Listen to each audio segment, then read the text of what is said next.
SwayamPrabha. Digital India. Educated India.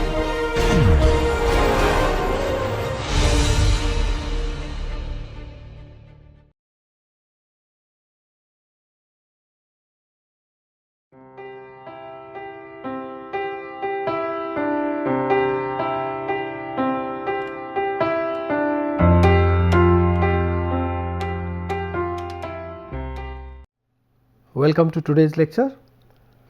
We have just made a beginning in understanding the mineral inventory estimation using geostatistical method, which is actually the method which is very widely used in many of the mining concerns, where ore body geometry, working out the ore body geometry and the estimation of the quantity and quality parameters are constantly monitored, and these exercises are being done by computer, where there are many commercial computer softwares which are available, which actually implement these methods.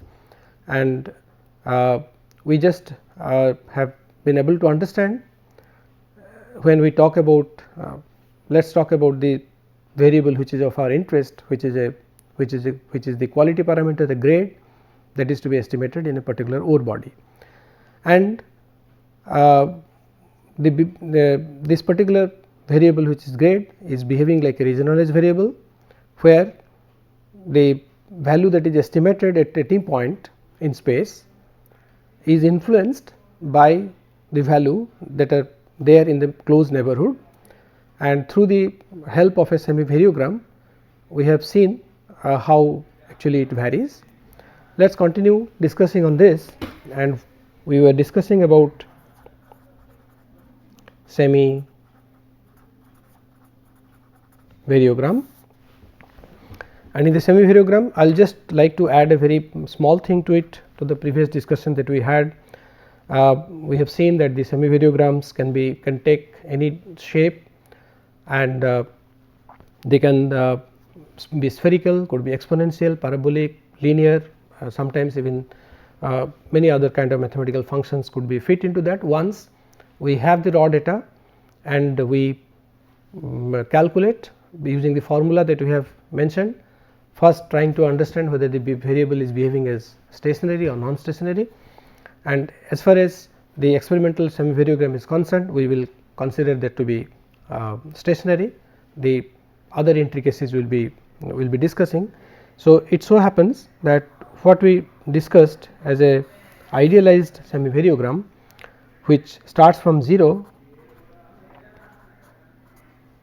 like this, the situation which is rather more common is actually that the semi-variance, that is gamma h, has a finite value. Even h tends to 0, means value which are very infinitesimally close. If you measure the gamma h, the value actually does not tend to 0. So, that means we might get situation somewhere something like this, or any kind of situation which might arise out of the very nature. So, what we get here on the y axis, which is already a finite value, even h is approaching 0 here. So, that is as if when we theoretically when we are calculating the semi-variance with respect to the same point itself, it is giving us a finite value, which is not true, but the situation is that the value which is infinitesimally very close to it, with respect to that the gamma h actually does not fall off to 0, and this is known as the nugget effect. And several other quick aspect of the semi-variance can be stated now. For example, if we with reference to the grid, rectangular grid that we first started in explaining our semi-variance or the regionalized variable, on a grid like this, I will put it on a smaller scale here.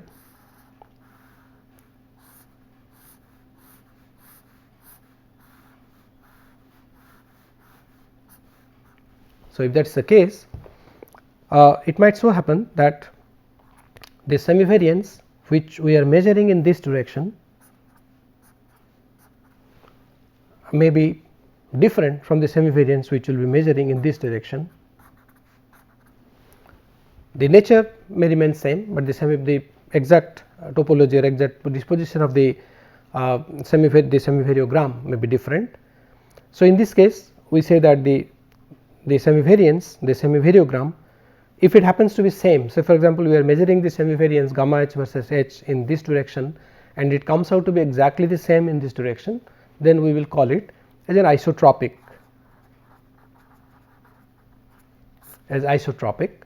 If there is a distinct difference, drastic difference between the semivariance which is calculated in this direction is different from the direction which is perpendicular to it, or even we can think of diagonal directions also,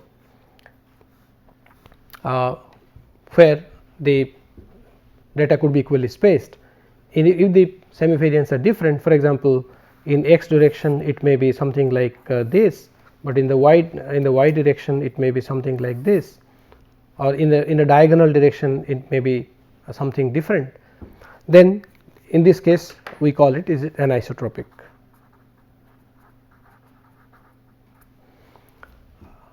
Since the prime objective of this discussion is not towards getting into much details about the intricacies of this, but because this actually serve as the basis for the estimation exercise which will be looking which will be discussing in sequence.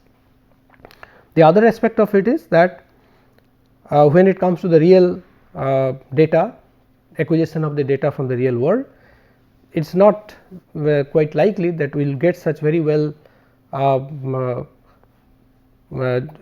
generated data with the equal spacing or uniformly spaced data in all directions. It may also happen that there could be some missing points, or there could be some point on which the equal spacing could not be maintained, and that is what exactly happens in a data which is acquired in space. Let us say we acquire the data on grade of an ore body, it may not be possible all the time to take the readings or take the value for exactly equally spaced. So, those kind of things, those intricacies are there which we will not be discussing here.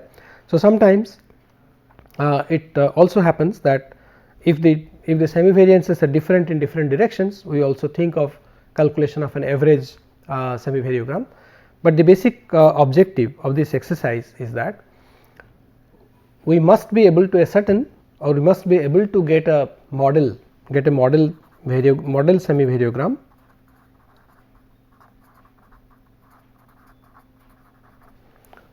from our data. The raw data that you have acquired, we can do a lot of pre-treatment to this data as per the necessity, whether any kind of transformation can be done to this data, and taking care of the anisotropy. Even there are certain things like which sometimes called as the outlier, means a value which will be suddenly having a very high, unusually high value or unusually low value and so on. So, those also have to be taken care of, and presuming that we have taken care of all these kind of issues, then we would like to have our data fit into a model semivariogram. So, in this model semivariogram, what do we want? We want the neighborhood or the range should be known to us, so that we will be able to apply, or we know this semivariogram is applicable to that particular spatial domain. So, in any modeling exercise, what is more important to know is this particular A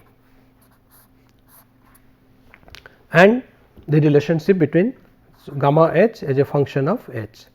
So, whether it is spherical or whether it is parabolic or whether it is this exponential and so on. Now, the situation is that if the regionalized variable is absolutely stationary, then actually there is no problem. We can simply draw a semivariogram, and we could go into the exercise of fitting it to a model, fitting it to a spherical model, because our parameters are A and H, we are known to us, and there are we can do it manually, or you can use a computer software, or there are some already written codes in which we can fit this semi-variogram to a model. So, the problem becomes a little more complicated when the regionalized variable is not stationary. So, if it is not stationary, then it will always have a drift.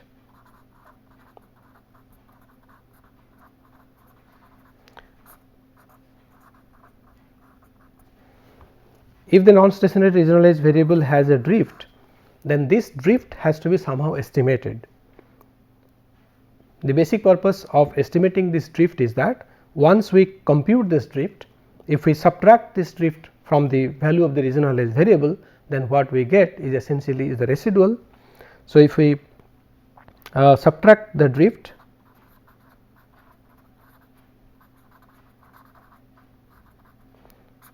we will get the residual,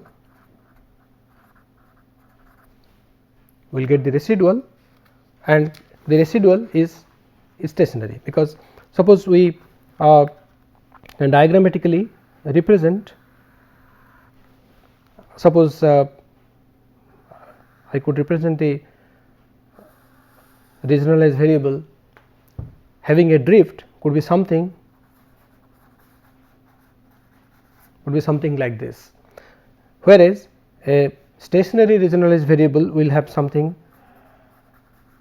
the nature could possibly be like this, because there are variations, but it always maintains a constant mean.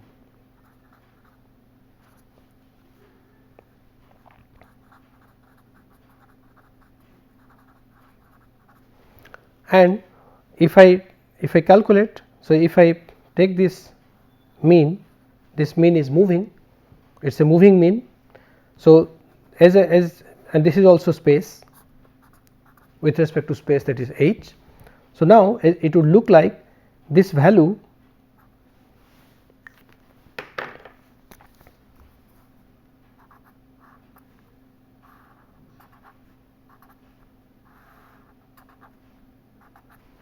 what is being represented with this green line is that the difference between a constant mean and a changing mean, which is represented with this double arrowed line, which is essentially the drift, which I can call that is the drift. If that is the drift, then if the drift can be computed, then subtract the drift. So, it will essentially be brought back to a stationary behavior, and which will be the residual. So, now the question is that this drift which is increasing with respect to h, and we need to estimate the drift. Then now the thing is that if we want to estimate the drift, this drift, since it is also dependent on space, we must know within what spatial limit we can approximate this drift. This drift could be approximated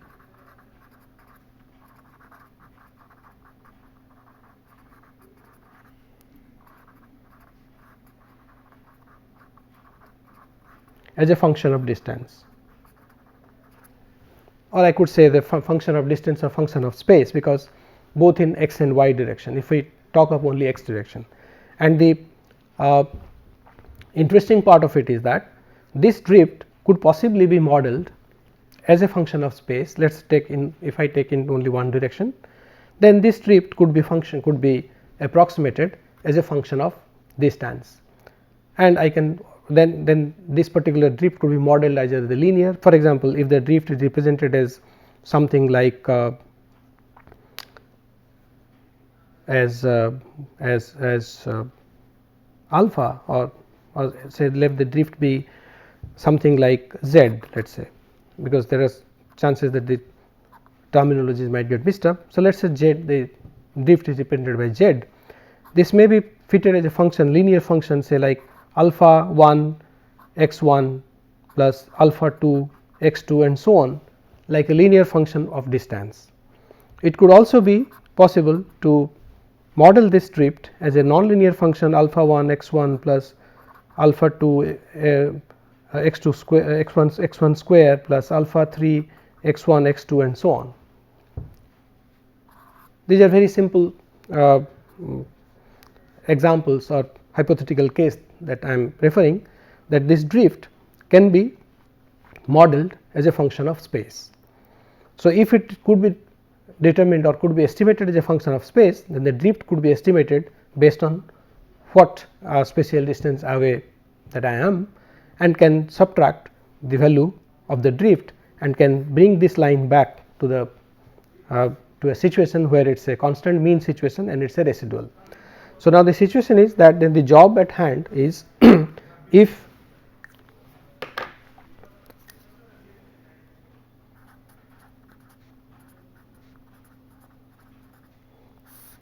job at hand, if it is a non-stationary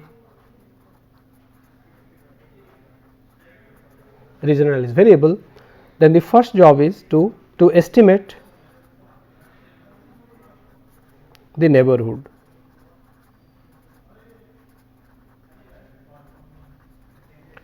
But we know that in order to estimate the neighborhood, we need to have the variogram, semi variogram.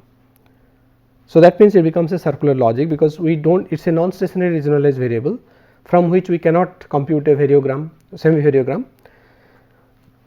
But in order to estimate the drift, we need to ascertain a range for which we need a semi variogram. So, the first we will start like this, that whatever is our data, let us first construct a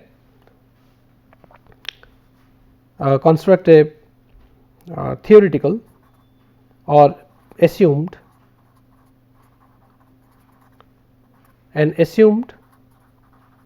semi variogram. Although this kind of exercise can only be just understood in this way without getting into the much of the rigors of it. So, if we construct an assumed semi variogram, and from that we fix a neighborhood,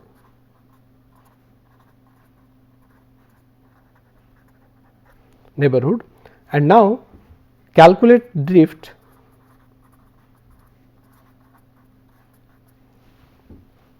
by in a trial and error method by using a linear or the nonlinear or any kind of a function, calculate the drift by taking that range within the applicability of that neighborhood which we have fixed by our assumed semi variogram. So, calculate the drift, now subtract the drift and get the residual. So, now we know that this residual will behave as stationary, because we have subtracted the drift, and so the stationary is now behaving as this residual will behave as a stationary, from which we can get a calculate, or we can say get a calculated semi variogram from the residual. So, if the calculated semi variogram and the one which you started during our beginning of the exercise is an assumed semi variogram, if they turn out to be exactly the same, then we have converged.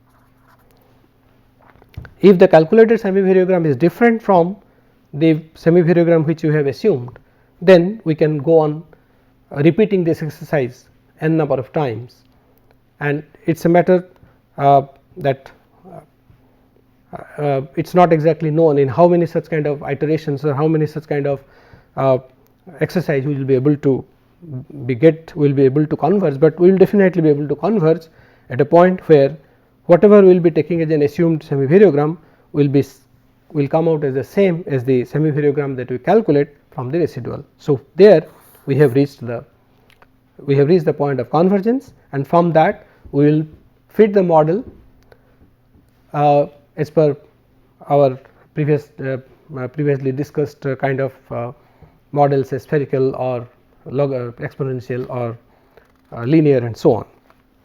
So, now this exercise whether we are doing it manually or it is being done by a computer, or whether we are getting into the any details of the intricacies of this exercise or not, but this is the process which has to be done. And for a non-stationary regionalized variable like a grade in an ore body, once we get the data, the first exercise that it has to be a model semi-variogram has to be fit to that data. So, this model semi-variogram is essentially a starting point to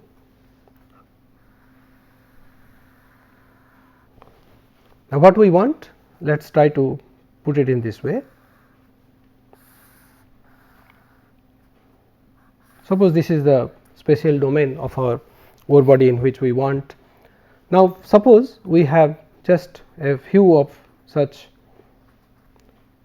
Now, this is the real situation where our data might not have been equally spaced and our data might not have been stationary, there may not be isotropic, and all these things taken together. Suppose this is the data and we did a lot of exercise on that, this exercise which we have just discussed, and we have arrived at a model semi-variogram. Now, what if this is the domain, and suppose we want to, this is to be divided into blocks for our block average and for the selective mining unit, or it may be that we want to calculate the grade at every unknown point, because I might be interested to calculate the grade at every point on this space, and so that I could do a contouring of whatever I want. So, now the thing is that this is the once it is here that I have finished the exercise of doing a semi-variogram modeling on a stationary or a non-stationary regionalized variable, I have the model ready in terms of gamma h as a function of h. So, now we will get into this exercise, which is basically the estimation technique.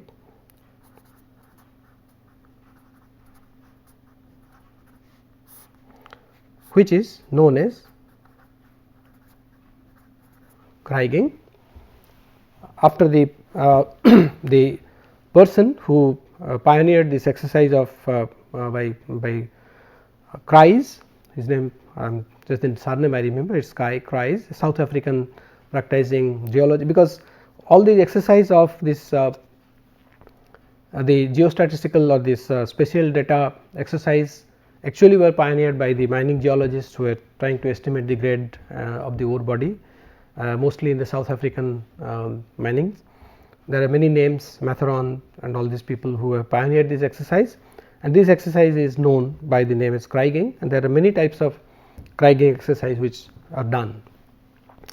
Like for example, if you will talk about the very simple exercise, which is essentially the point Kriging or punctual Kriging.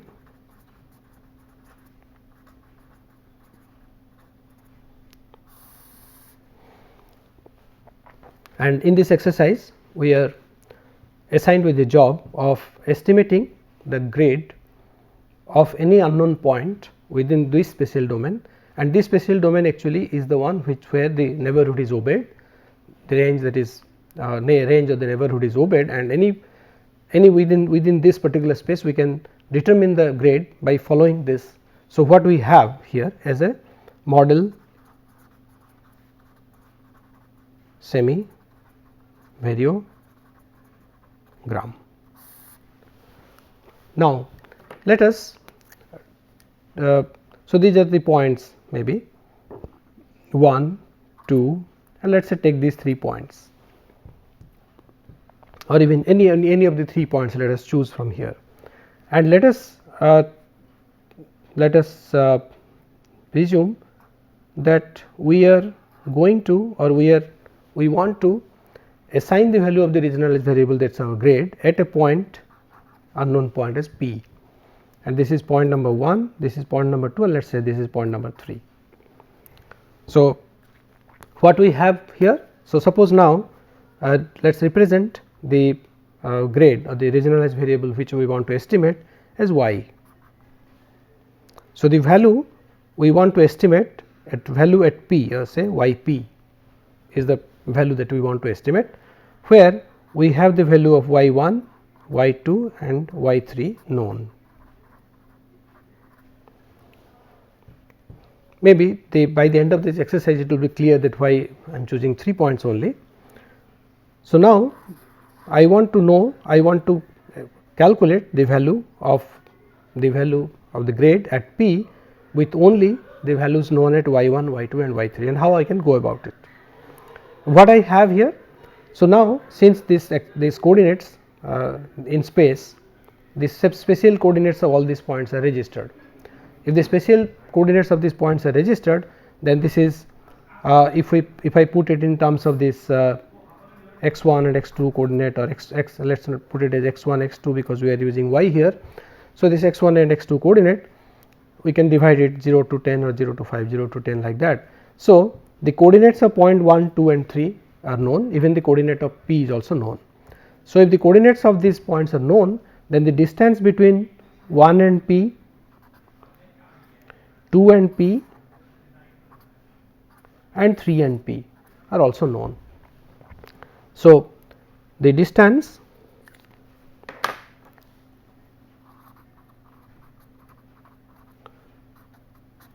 one P, 2 P and 3 P are known. So, these distances are known. So, what we have the coordinates and the distances. The more important thing what we have the model semivariogram, where gamma h as a function of h is known. So, how can we proceed with that? Now, let us go back to the kind of exercise which we are doing in case of the IDW, inverse distance weighting. Similar kind of exercise, a similar kind of formula I can also write here, that let us say our yp will be equal to sigma I equals to 1 to 3, because I am taking 3 points, wi yi, means it will be equal to w1 y1 plus w2 y2 plus w3 y3, and the very similar way that and now by this point by the end of this discussion also, it should be very clear that the question or the point that we raised while doing IDW, that what will be the limit of the distance that we can consider is possibly clear now from the exercise of semivariance, where we know that the semivariogram is applicable within only a restricted spatial domain abided by that by the neighborhood. So, here let us say yp is equal to w1 y1, w2 y2 and w2 y3. So, similarly like before, we will also have the sigma wi will be equal to 1, that means w1 plus w2 plus w3 will be equal to 1. This will be the constant which will be there. So, now if I have to have this worked out, means these w's are my unknown quantities and they have to be estimated, and since there are 3 unknowns w1, w2 and w3. So, I need to have 3 equations minimum. So, if I have to solve for these 3 parameters of w's, weight, they are also same as weights, so I can call them as weights, and these w's have to be solved. So, I need to have 3 equations. So, we will see how these 3 equations could be formulated. So, actually it is very easy. The 3 equations can be formulated by exactly we can have the same thing that we have with us. So, that means we will say that maybe we will continue discussing this. So, we have the distance of y 1 p. So, y 1 p we can think of as being contributed by w1 y w1 gamma h 1 1 plus w2 gamma h 1 2 plus w3 gamma h 1 3. Similarly, this is gamma h 1 p, gamma h 1 p.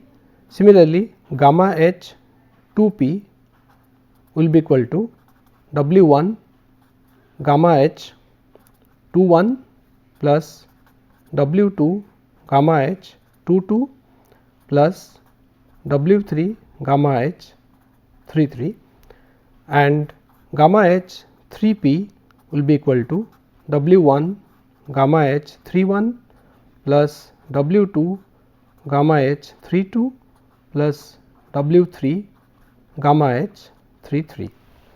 I will finish off this discussion and continue in the next class, but before that let us identify all these are our semivariance values. Gamma h, the semivariance of the point P with respect to 1, 2 and 3, which is represented as gamma h 1 p, 2 p and 3 p, and this value is presumed to be or modeled to be dependent on the semivariance of 1 1, 1 2 and 1 3 with this weighting factor is W 1, W 2 and W 3. And from this we can always identify that these quantities, the gamma quantities are all can be calculated from the basic relationship of gamma h as a function of h, because the distance of P with respect to 1, 2 and 3 are known. So, gamma h as a function of h make all these gamma parameters in these equations as known. So, then now we are getting closer that we proposed that we coined that there will be 3 unknowns and we need 3 minimum equations to solve that. Now, we also do have one additional equation here, that W 1 plus W 2 plus W 3 will be equal to 1. That means, we will have 4 equations actually for 3 variables. So, this will be an overdetermined system and we will continue to see how to solve, and then we see that it is actually very simple exercise, and by which we can. So, our basic idea is that we can estimate these W parameters to calculate the value of the regionalized variable at any point for calculation of the for any purpose, whether to draw a contour or whether the actual calculation or into blocks or into any other purpose that we want. So, we will continue our discussion in the next class. Thank you.